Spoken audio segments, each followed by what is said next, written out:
ನಮಸ್ಕಾರ, ನನ್ನ ಹೆಸರು Bharati. Welcome to my Bharati food products. ಇವತ್ತು ನಮ್ಮ ಪ್ರಾಡಕ್ಟಿಂದ puliyogare, that is instant puliyogare ಹೆಂಗೆ ಮಾಡೋದು ಅಂತ ನೋಡೋಣ ಬನ್ನಿ. ನಾನು 2 ಮೆಥಡಲ್ಲಿ ಹೇಳ್ಕೊಡ್ತೀನಿ, ಬನ್ನಿ ನೋಡೋಣ.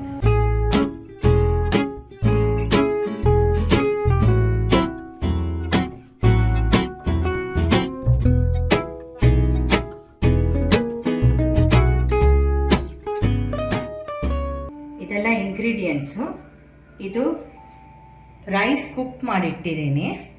ಈಗ ಇದಕ್ಕೆ ಬೇಕಾಗಿರೋದು ಉಪ್ಪು, ಬೆಲ್ಲ, ಸ್ವಲ್ಪ ಹುಣಸೆಹಣ್ಣು ಬೇಕಾಗತ್ತೆ, ನೀರು, ಮತ್ತು ಇದು ಕರಿಬೇವು, ಇದು ಕಡಲೆಕಾಯಿ ಬೀಜ, ಒಣಮೆಣಸಿನ್ಕಾಯಿ, ಆಮೇಲೆ ಇದು ಇಂಗು, ಒಗ್ಗರಣೆಗೆ ಮಸಾಲೆ ಡಬ್ಬ ಮತ್ತು ಎಣ್ಣೆ. ಮೋಸ್ಟ್ ಇಂಪಾರ್ಟೆಂಟ್ ಈಗ ನಮ್ಮದು ಪುಳಿಯೋಗರೆ ಪೌಡರಿಂದ ಮಾಡ್ತಾಯಿದ್ದೀವಿ. ಹಾಂ, ಈಗ ಒಗ್ಗರಣೆಗೆ ರೆಡಿ ಮಾಡ್ಕೊಳ್ಳೋಣ.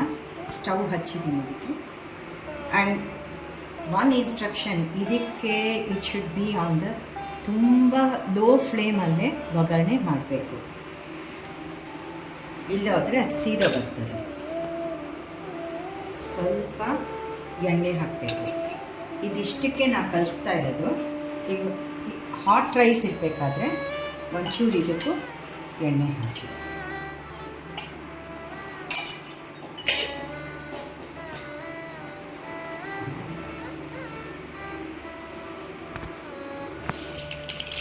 ಒಗ್ಗರಣೆ ಆಗ್ತಾ ಇದೆ.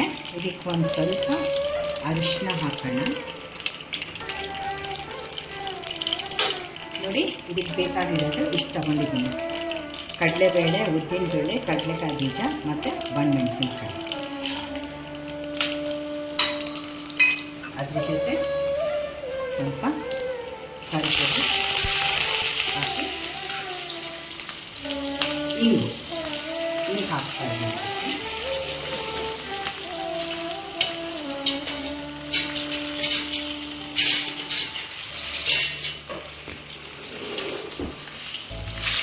ಇದು ಸ್ಲೋ ಫ್ಲೇಮಲ್ಲೇ ಒಗ್ಗರಣೆ ಕೆಂಪು ಹಾಕಬೇಕು. ತುಂಬ ಸ್ಲೋ ಫ್ಲೇಮ್ ಇರಲಿ ಇದು. ಎಸ್, ಇದು ಒಗ್ಗರಣೆ ಆಗ್ತಾ ಬಂತು.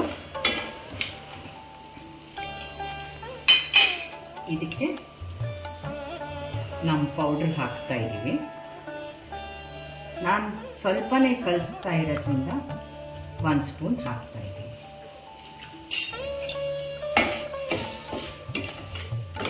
ಇದು ಹಾಕಿದ್ಮೇಲೆ ಇದನ್ನು ಆಫ್ ಮಾಡಿದ್ವಿ. ಆಫ್ ಮಾಡಿದ ತಕ್ಷಣ ಇವಾಗ ಫಾಸ್ಟಾಗಿರಬೇಕು. ಇದು ಸೀದೋಗುತ್ತೆ. ಜಾಸ್ತಿ ಹೊತ್ತು ಇಟ್ಟರೆ ಇಮಿಡಿಯೇಟ್ಲಿ ಇದ್ರ ಮೇಲೆ ಹಾಕ್ಬಿಡ್ಬೇಕು.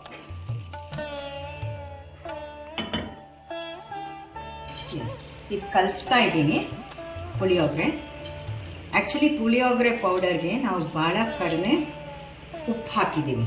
ಯಾಕೆ ಅಂತಂದರೆ ಅಕಾರ್ಡಿಂಗ್ ಟು ದೇರ್ ಟೇಸ್ಟ್ ಹಾಕ್ಕೋಬೋದು. ಆಮೇಲೆ ಕ್ವಾಂಟಿಟಿ ಅದೆಲ್ಲ ಅವ್ರವ್ರ ಇಷ್ಟದ ಪ್ರಕಾರ ಹಾಕ್ಕೋಬೋದು. ಬರೀ ಉಪ್ಪು ಹಾಕ್ಬಿಟ್ಟಿದ್ದಕ್ಕೆ ಕಲಿಸ್ಬೇಕೀಗ.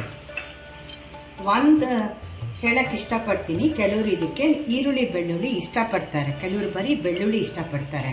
ಅಂಥವ್ರಿಗೆ ಒಗ್ಗರಣೆ ಆದ ತಕ್ಷಣ ಅದು ಈರುಳ್ಳಿ ಬೆಳ್ಳುಳ್ಳಿ ಹಾಕಿ ಆಮೇಲೆ ಪೌಡ್ರ್ ಹಾಕಿ ಅದನ್ನು ಮಿಕ್ಸ್ ಮಾಡಿ ಚೆನ್ನಾಗಿ ಬರೀ ಲೋ ಫ್ಲೇಮಲ್ಲಿ ಆಮೇಲೆ ಅನ್ನಕ್ಕೆ ಹಾಕ್ಬಿಟ್ಟು ಇಮಿಡಿಯೇಟಾಗಿ ಕಲಿಸ್ಬಿಡ್ಬೇಕು. ಸೊ ಇದು ಇನ್ಸ್ಟಂಟ್ ಪುಳಿಯೋಗರೆ ರೆಡಿ. ಬರೀ ಒಗ್ಗರಣೆ ಮಾಡಿಕೊಂಡು ಹಾಕಬೇಕು. ಕೆಲವೊಂದು ಸಲ ಮಕ್ಳಿಗೆ ಇಷ್ಟ ಆಗತ್ತೆ ಅಂತಂದರೆ ಇದ್ರ ಮೇಲೆ ಸ್ವಲ್ಪ ಸಕ್ಕರೆ ಕೂಡ ಹಾಕ್ಬೋದು. ಉಪ್ಪು, ಹುಳಿ, ಖಾರ, ಸಿಹಿ ಎಲ್ಲ ಚೆನ್ನಾಗಿರುತ್ತೆ. ಇದು ಸೆಕೆಂಡ್ ಮೆಥಡು. ಒಗ್ಗರಣೆ ಆಗ್ತಾ ಬಂತು. ಒಂದು ಸ್ವಲ್ಪ ಇದಕ್ಕೆ ಅರಿಶಿನ ಹಾಕೋಣ. ಸ್ಲೋವಾಗೇ ಇಟ್ಟಿದ್ದೀನಿ ಫ್ಲೇಮು, ಇನ್ನು ಫುಲ್ ಸ್ಲೋ ಮಾಡಿಬಿಡ್ತೀನಿ. ನೋಡಿ, ಇದಕ್ಕೆ ಬೇಕಾಗಿರೋದು ಈಗ ಕಡಲೆಬೇಳೆ, ಉದ್ದಿನಬೇಳೆ, ಕಡಲೆಕಾಯಿ ಬೀಜ, ಒಣಮೆಣಸಿನ್ಕಾಯಿ ಹಾಕಿ ಇದಕ್ಕೆ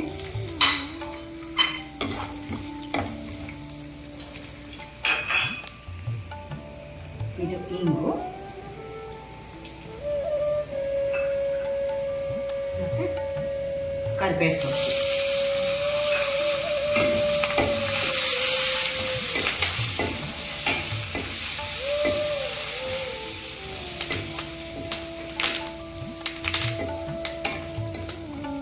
ಸ್ಲೋ ಫ್ಲೇಮಲ್ಲಿ ಆಗಲಿ ಇದು.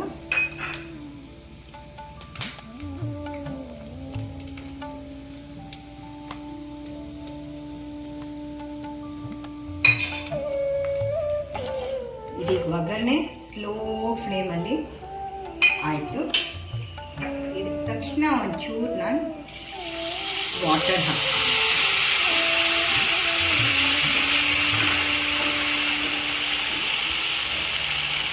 ಆ ವಾಟರ್ ಜೊತೆ ಒಂದು ಸ್ವಲ್ಪ ಹುಣಸೆಹಣ್ಣು, ವೆರಿ ಲಿಕ್ವಿಡ್ ಹುಣಸೆಹಣ್ಣು ಹಾಕಿ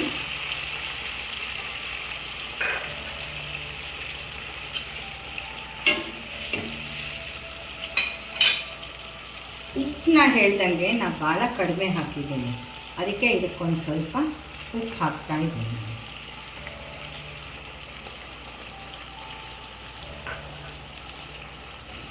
ಒಂದು ಸ್ವಲ್ಪ ಬೆಲ್ಲ ಹಾಕ್ತೀನಿ ಇದಕ್ಕೆ, ಯಾಕೆಂದರೆ ಈ ಪುಡಿ ಹಾಕಿ ಇನ್ಸ್ಟೆಂಟಾಗಿ ಕಲಿಸ್ತೀವಲ್ಲ, ಅದಕ್ಕೆ ಒಂಚೂರು ಸಕ್ಕರೆ ಹಾಕ್ಬಿಟ್ಟು ಇದಕ್ಕೆ ನಾನು ಒಂಚೂರು ಬೆಲ್ಲ ಹಾಕ್ತಾಯಿದ್ದೀನಿ. ಅದು ಬೆಲ್ಲ ಇಷ್ಟ ಇಲ್ಲ ಅಂತಂದರೆ ಅದನ್ನು ಅವಾಯ್ಡ್ ಮಾಡ್ಬೋದು, ದಟ್ ಈಸ್ ಆಪ್ಷನ್. ಇದ್ರ ಜೊತೆ ನಾವು ಪುಡಿ ಹಾಕೋಣ, ಪುಳಿಯೋಗರೆ ಪುಡಿ ಇದ್ರ ಜೊತೆ ಹಾಕಿ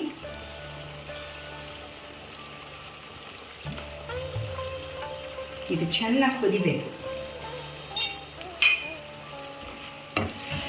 ಚೆನ್ನಾಗಿ ಕುದ್ಬಿಟ್ಟು ಈ ನೀರೆಲ್ಲ ಎವಾಪ್ರೇಟ್ ಆಗಬೇಕು. ಇದು ಗೊಜ್ಜು ಥರ ಆಗೋಗುತ್ತೆ. ಇದು ಗೊಜ್ಜು ಥರ ಮಾಡಿಕೊಂಡು ಫ್ರಿಜ್ಜಲ್ಲಿ ಇಟ್ಕೊಂಡಿದ್ರೆ ಯಾವಾಗಾದ್ರೆ ಬಿಸಿ ಅನ್ನ ಮಾಡ್ಕೊಂಡು ಬರೀ ಕಲಸೋದಷ್ಟೇ ಅದು. ಇದು ಎರಡನೇ ಮೆಥಡ್ ನಾನು ಗೊಜ್ಜು ಮಾಡೋದು ತೋರಿಸ್ಕೊಡ್ತಾ ಇದ್ದೀನಿ. ಇದು ಫ್ರಿಜ್ಜಲ್ಲಿಟ್ಟು ಯೂಸ್ ಮಾಡ್ಬೋದು. ನೋಡಿ, ಇದು ನೀರೆಲ್ಲ ಎವಾಪ್ರೇಟ್ ಆಗಿದೆ, ಇದು ಗಟ್ಟಿಯಾಗಿದೆ ಗೊಜ್ಜು ಥರ. ಇದಿಷ್ಟು ಅನ್ನಕ್ಕೆ ಎಷ್ಟು ಬೇಕೋ ನಾವು ಹಾಕ್ಕೊಳ್ಳೋಣ.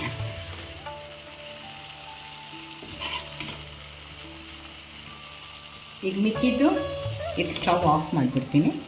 ಈಗ ಮಿಕ್ಕಿದ್ದು ಫ್ರಿಜ್ಜಲ್ಲಿ ಇಟ್ಕೊಂಡು ಯಾವಾಗ ಬೇಕಾದರೆ ಯೂಸ್ ಮಾಡ್ಬೋದು.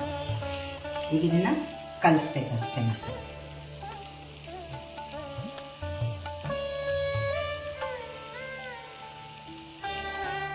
ಇದು ನೋಡಿ, ಗೊಜ್ಜು ಮಾಡಿ ಕಲಸಿರೋದಿದು. This is the second method. ಇದು ರೆಡಿಯಾಗಿದೆ. ಈಗ ಇದು ಗೊಜ್ಜು ಮಾಡ್ಕೊಂಡಿರೋದು, ಇದಿಷ್ಟು ಉಳಿದಿದೆ. ನಾನೀಗ ಇದನ್ನು ಫ್ರಿಜ್ಜಲ್ಲಿ ಇಡ್ತೀನಿ. ನಾನು ತಿರ್ಗಾ ನಾಳೆ ಡೈರೆಕ್ಟಾಗಿ ಕಲಿಸ್ಬೋದು. ಇದು ನಿಮಗೆ ಕನ್ಫ್ಯೂಷನ್ ಆಗಿರಬೇಕು, ಯಾವುದು ಪುಡಿ ಹಾಕಿ ಇನ್ಸ್ಟೆಂಟಾಗಿ ಒಗ್ಗರಣೆ ಕೊಟ್ಟು ಕಲಸಿರೋದು, ಇದು ಗೊಜ್ಜು ಮಾಡಿಕೊಂಡು ಕಲಸಿರೋದು, ಮತ್ತು ಇದು ಪುಡಿ ಹಾಕಿ ಒಗ್ಗರಣೆಗೆ ಡೈರೆಕ್ಟಾಗಿ ಕಲಸಿರೋದು. ಎರಡು ಟೇಸ್ಟಿಯಾಗಿರುತ್ತೆ. ನಿಮ್ಮ ಚಾಯ್ಸ್, ನೋಡಿ ಯಾವ್ದು ಇಷ್ಟ ಆಗುತ್ತೆ ಅಂತ ಅದನ್ನು ಮಾಡ್ಕೋಬೋದು.